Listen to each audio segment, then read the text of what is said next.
Hello दोस्तों, आज मैं आपको बताऊंगा कि 5S क्या होता है। 5S कार्यशील प्रबंधन जो किसी भी घर में या कंपनी में हर जगह किया जाता है। 5S कितने प्रकार के होते हैं ये आज मैं आपको बताने जा रहा हूं, बहुत आसान और सिंपल तरीके से। 5S के 5 स्टेप्स होते हैं जो बड़े सिंपल और आसान तरीके से मैं आज आपको समझाने वाला हूं। समझिए दोस्तों। नंबर 1 होता है सीरी, जापानी वर्ड है। शॉर्ट इंग्लिश वर्ड है। छटाई द्वारा पुनर्गठन करना, यह हिंदी वर्ड है। एग्जाम्पल इसका, कार्य क्षेत्र से आवश्यक व अनावश्यक वस्तुओं को अलग अलग करना व अनावश्यक वस्तुओं को हटाना 1S कहलाता है। जो अपने काम की वस्तु हैं उनको रखो और अनावश्यक वस्तु हैं उनको हटा के अलग कर दो, यही 1S कहलाता है। दोस्तों फिर हम आगे बढ़ते हैं सेकंड एस की तरफ।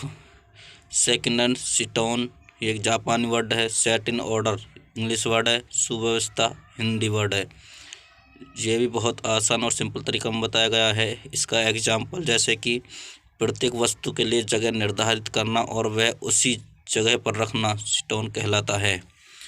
कोई भी हम जगह रखते हैं ताकि उसको ढूंढने में बड़ी आसानी रहे, इसलिए हम इसको करते हैं, इधर उधर नहीं भटकना पड़े। तो दोस्तों आगे हम बढ़ते हैं 3S की तरफ।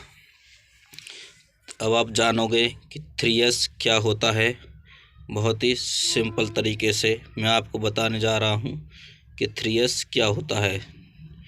जैसे आपने 2S के बारे में जाना है, 1S के बारे में जाना है, ऐसे ही अब आप 3S के बारे में जानोगे, जो कि बहुत ही सिंपल और आसान है।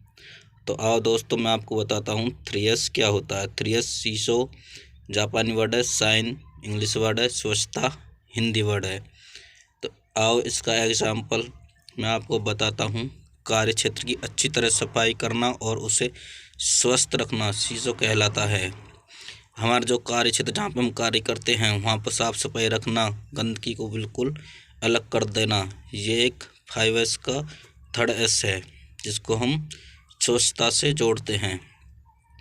और इसकी यही खासियत है कि इसको हम शुद्ध साफ रखने ताकि हमको कोई दिक्कत ना हो, हमारा किसी पार्ट को ख़राब ना हो, जंग ना लगे, इसलिए हम 3S को करते हैं।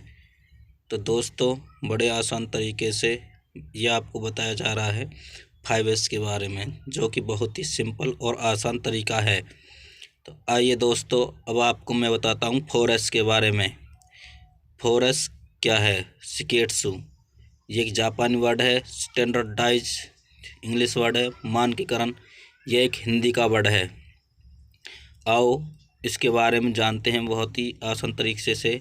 हर चीज़ का मानकीकरण बनाना तथा उसका पालन करना, नियमों का ऐसा मानकीकरण करना जिससे समस्याओं का आसानी से पता चल जाए, शिकेत्सु कहलाता है। मतलब हमारे पास एक लिस्ट हो जिससे कि हमें पता रहे कि ये चीज़ कहाँ कहाँ पर रखी हो, ये 4S में कहलाती है। स्टैंडर्डाइज, कि हर चीज़ का एक स्टैंडर्ड हो कि उसको वहीं पे रखना है तो मतलब वहीं पे रखना है, ये स्टैंडर्डाइज कहलाता है। मानकीकरण, मन हर चीज़ को एक नंबर दे देना, नंबरिंग कर देना किसी चीज़ पे, और उस नंबरिंग से उस चीज़ को वहीं पे जाकर स्टिक से ढूंढ लेना, यह शिकेत्सु कहलाता है। बहुत ही आसान और सिंपल तरीके में मैं आपको ये बता रहा हूँ 5S के बारे में। दोस्तों आइए अब आप जानोगे 5S क्या है।